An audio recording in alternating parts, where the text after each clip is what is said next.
Welcome to another Daneleisk adventure. Today I figured we could check out a few museums like the Maritime Museum and the Royal BC Museum, and they happen to have an exhibit on called Angkor Wat, the last empire of Cambodia. That sounds extremely exciting, so I'm going to check that out as well as the other things they have to offer, and try to book it over to the Maritime Museum before it closes in 4 hours. All right, let's go.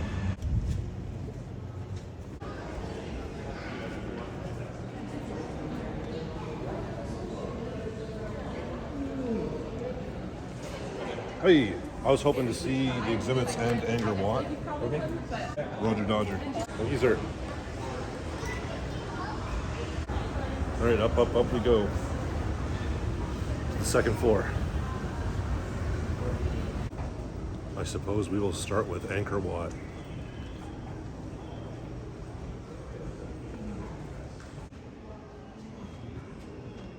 Let's go.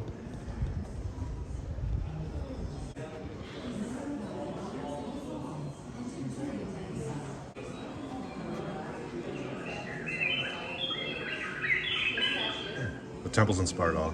In the 1860s, several expeditions fueled international curiosity about Angkor. Naval officers brought skills in photography, surveying, and drawing. In 1863, the French established a protectorate over Cambodia. 1860s.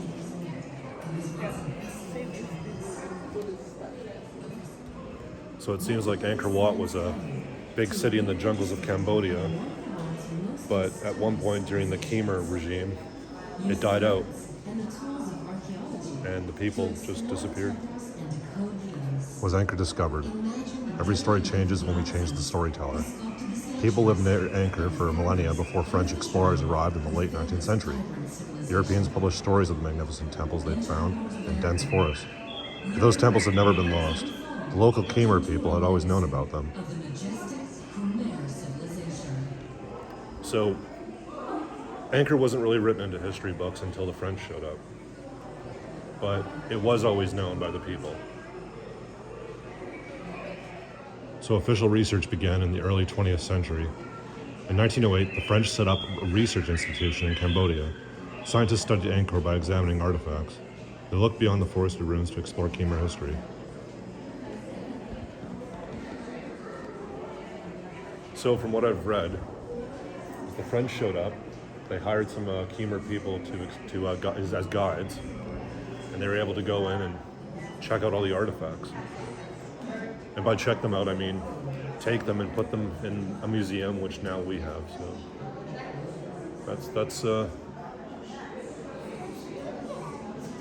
that's European exploration for you.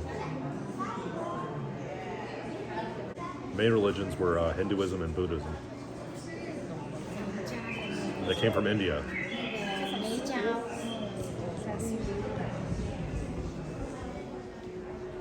So here's a timeline.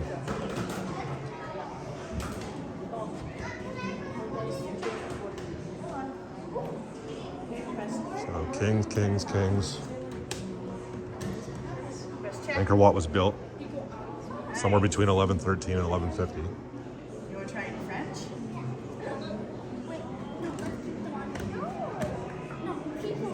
Then in 1431, they were invaded by Siam.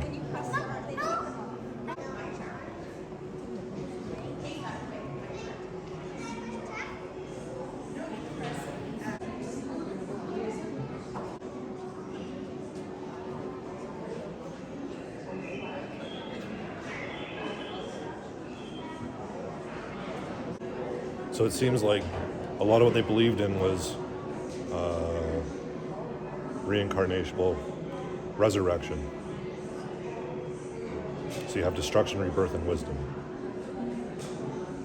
Basically, Shiva would meditate, and at the end of his meditation, he would destroy the world. And then it would be rebuilt.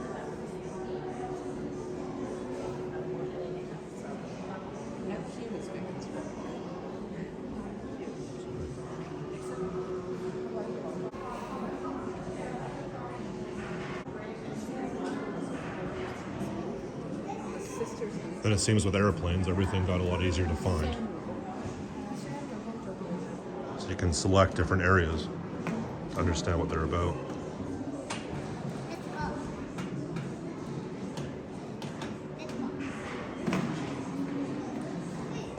It's pretty neat. So that's a photograph from an airplane. Imagine if Vancouver, all of a sudden, everyone left Vancouver and all the forest grew around it and everything, and then it stayed hidden for thousands of years, and then somebody just walked.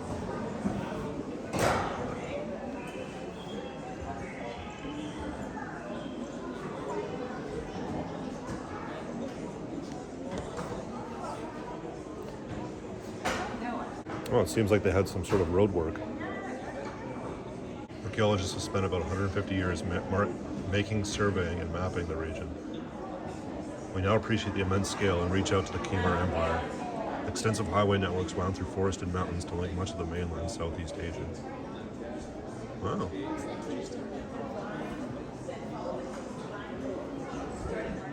Inside the central tower, adore the rooftop with gold.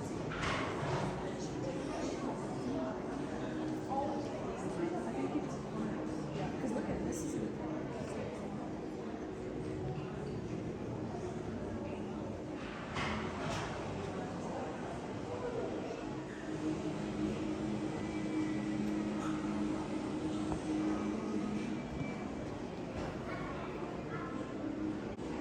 Could you imagine finding all this in the jungle?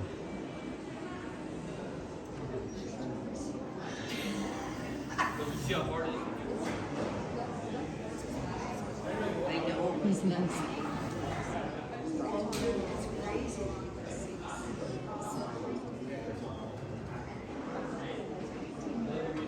The end of an empire.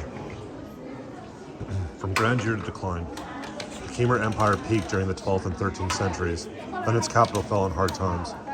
Greater Angkor had been home to over 700,000 people in an area as large as Montreal today. By the 19th century, it was just villages and ruins. Why? New findings tell us that people probably migrated in waves. They left for many reasons. There was no single cause. Seems like in European Middle Ages, it was at its peak, and then by the 19th century, everyone was gone. It's crazy. Seems like there was a few wars between them and the Khmer.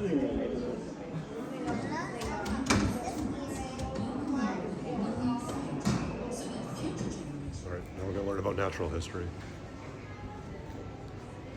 Back to the future. Change is the only constant in BC's natural history. Wow, until 200 million years ago, BC was mainly ocean and islands.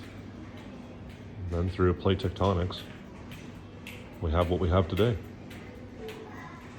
Everything you see will change. Seems like it was a lot warmer back then. I wonder what 200 million years from now will be like. The Ice Age.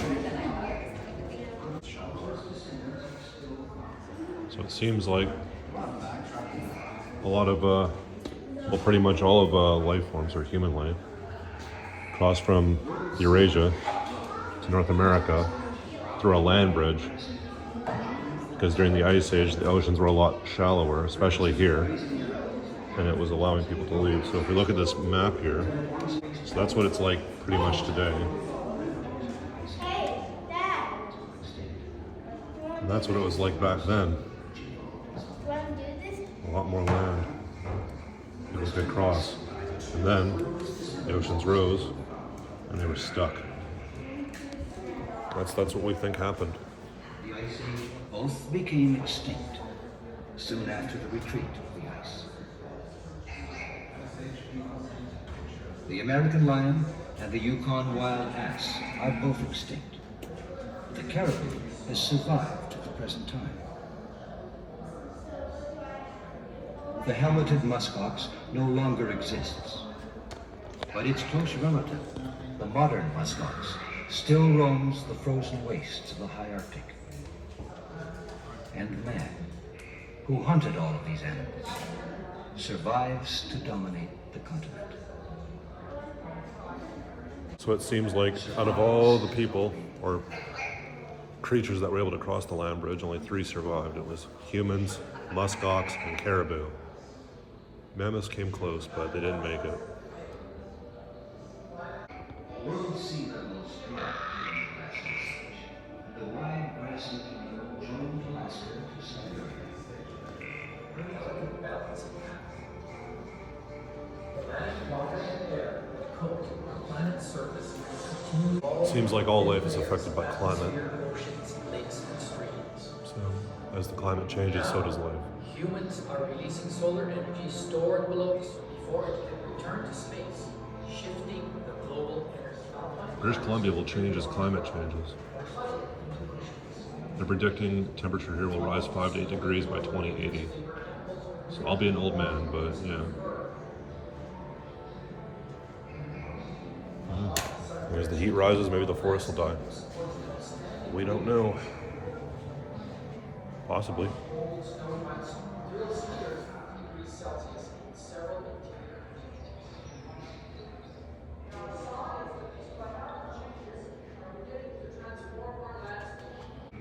Never seen. I didn't know there was tuna out here. Hmm. What do you know? There are bugs and insects. Bugs and insects. Most soil animals. The floor of the forest is home to many plants and small animals. Rich layers of decaying humus, dim light, and stable conditions provide a suitable living environment for creatures like shrews, mice, skunks, toads, and salamanders, and various insects. Most activity in this part of the forest occurs at night. Interesting. Soil animals can be roughly divided into two groups. Those that eat other animals, carnivores, and those that eat plants, herbivores. Carnivores actively hunt. Forests of the coast. This exhibit represents forests from 5 sites on the British Columbia coast. It also depicts forests at different stages of development. This here, cougar, is the dry coastal forest. This is usually in the southern Vancouver Island area, around Duncan. This here, this is like Cathedral Grove in Port Alberni. This is the climax of the rainforest. If you left the forest alone for centuries, like hundreds of years, it would turn into this. Just absolutely beautiful.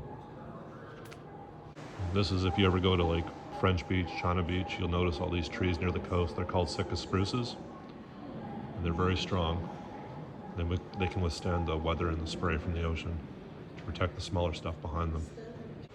And this would be like northern BC.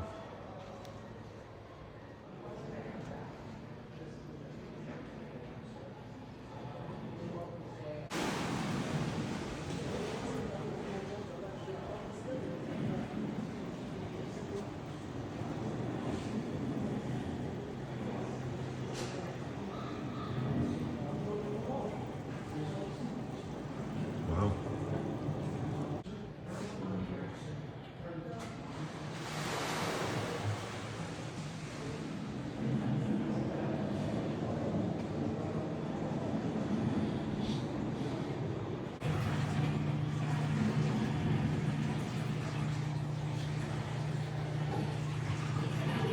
Out here is an oyster catcher. Its bill allows it to get into small areas, to get small foods. And of course, a raccoon. They're very resourceful, it says, and they eat a wide variety of foods. A lot of seafood, but you never know, whatever they can get. Great blue heron. If you're interested in seeing herons, I recommend Beacon Hill Park. They have a huge nest over there, and yeah, you'll see a few herons if you go to Beacon Hill.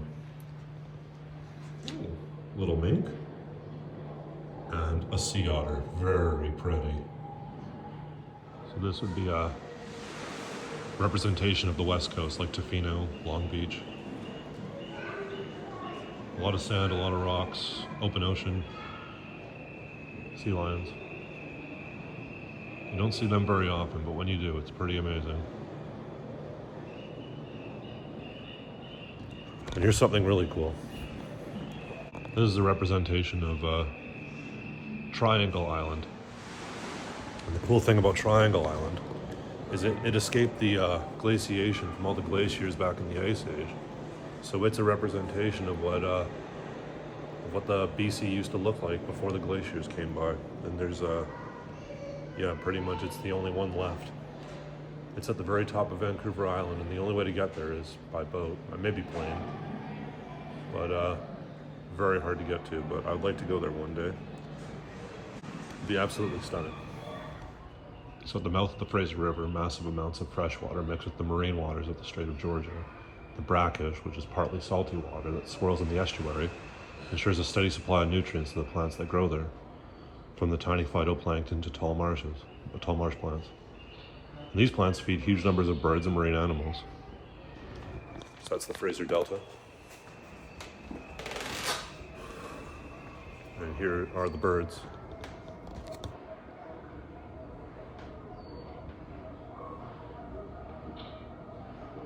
Tons of things for them to eat. It's a bird sanctuary. Now we're going underwater, the ocean station.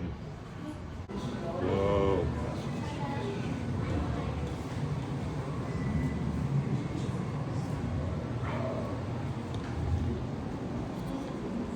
Ooh, crabs. Red box crab. Tanner crab. There you go, the Alaska king crab. If you ever watch Deadliest Catch, that's what they're going for. Those legs. Look at this. This is awesome. It's a saltwater aquarium. My only convenience for everyone else here. It's the coolest creature I've seen. Yeah, they're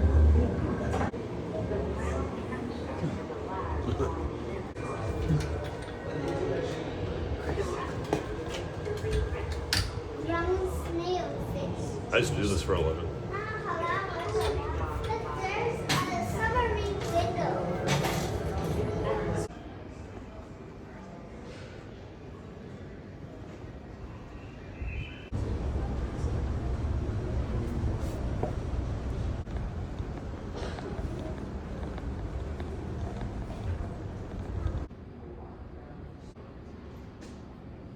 That's amazing. Don't mess with don't mess with the Triceratops. They were fighters.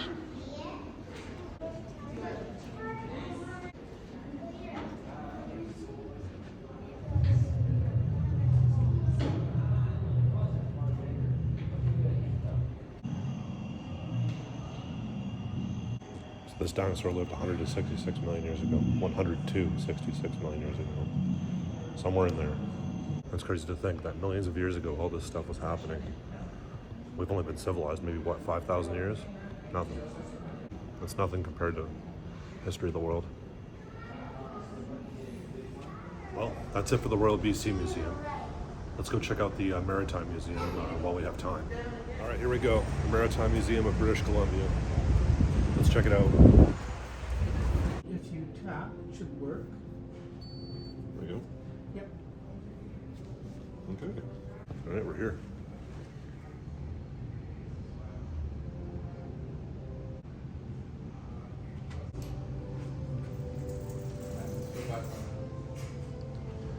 So this is the SS Princess Margaret. Originally, she was brought in as a transport ship between Vancouver, Victoria, and Seattle. But when World War I happened, it was all hands on deck, so she was used as a mine layer, as well as a bit during the Russian Revolution, and then she was scrapped in the late 20s.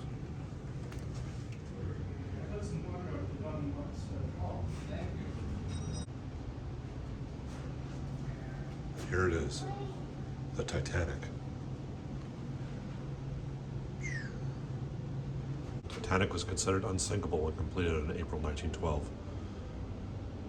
Titanic sank after striking an iceberg. The horrific loss of life, 1,500 of 2,200 people on board, led to major improvements in marine safety. It was an absolute catastrophe. But because of that, new rules were implemented. So we learned from it.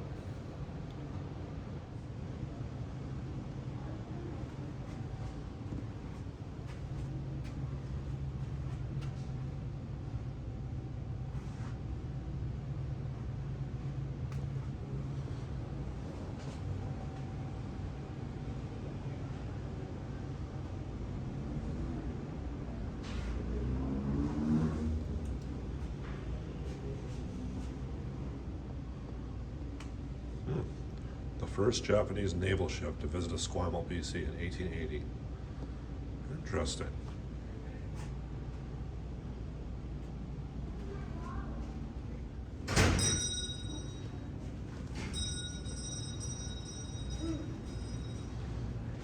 Did he pay you? I don't pay you.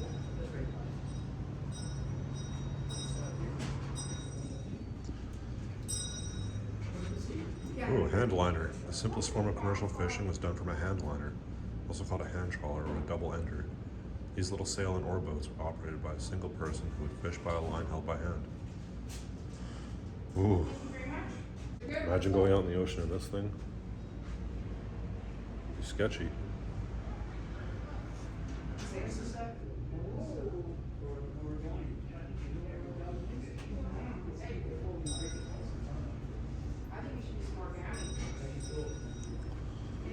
Because we do the forms, you get to take some origami or a couple coins. I think you should do the origami. Yeah. Okay.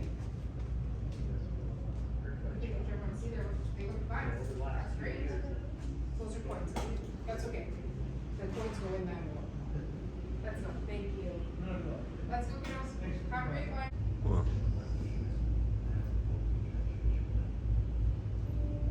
Here we are in Chinatown.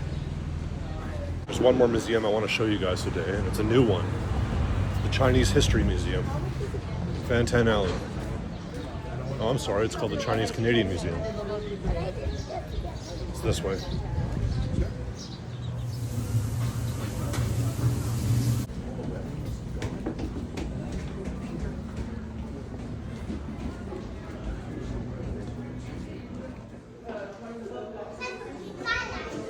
And are you visiting from out of town? I'm from Victoria. Oh, well, you're local. Oh, is there any admission? There's no admission Oh, charge. We have wow. a donation box at the end, and it's your prerogative.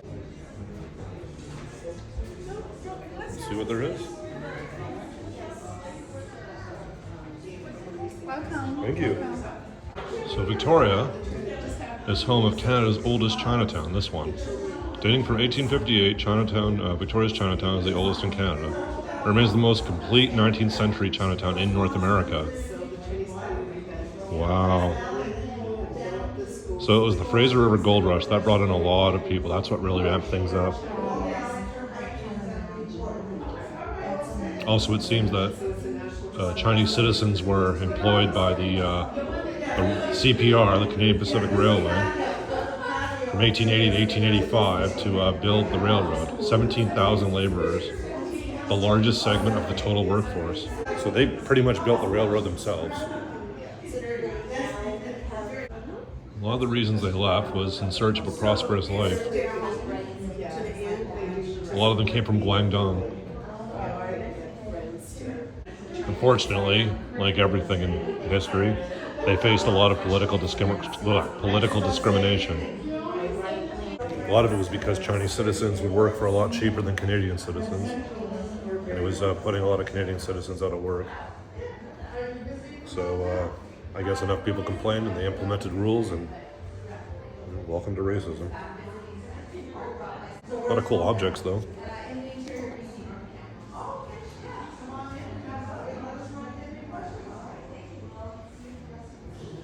Gold and gold rushes changed the world. 19th century gold rushes attracted many Chinese migrants to seek opportunities around the Pacific. Among their destinations, the Fraser Valley in today's British Columbia presented unique challenges and opportunities and shaped the early Chinese-Canadian history.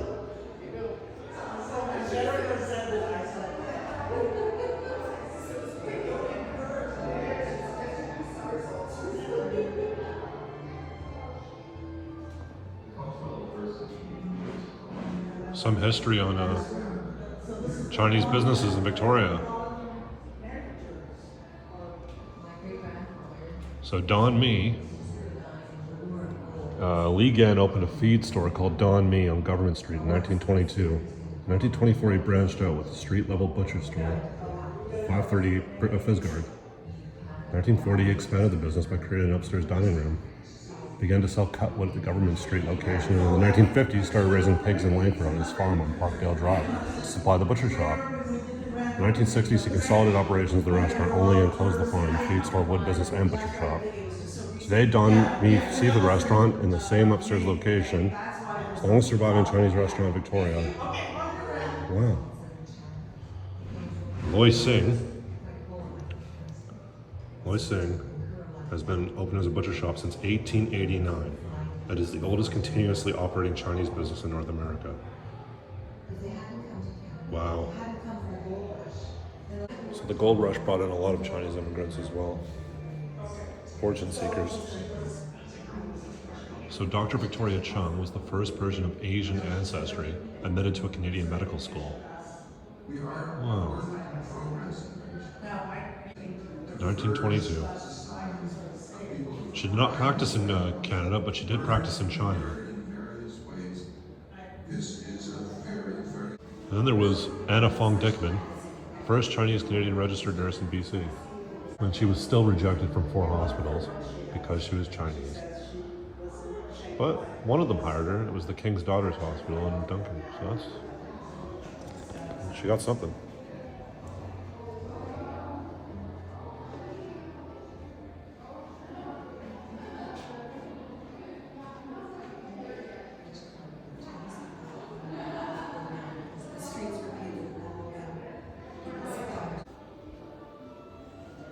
That is so beautiful.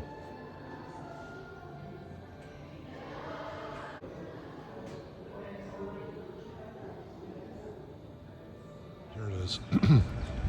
Oldest Chinese business in North America. Still running, Loy Sing Co. Well, that was 3 museums, and that was a lot of fun. Learned a lot of things from Angkor Wat to Chinatown to different ships that sailed around the BC coast.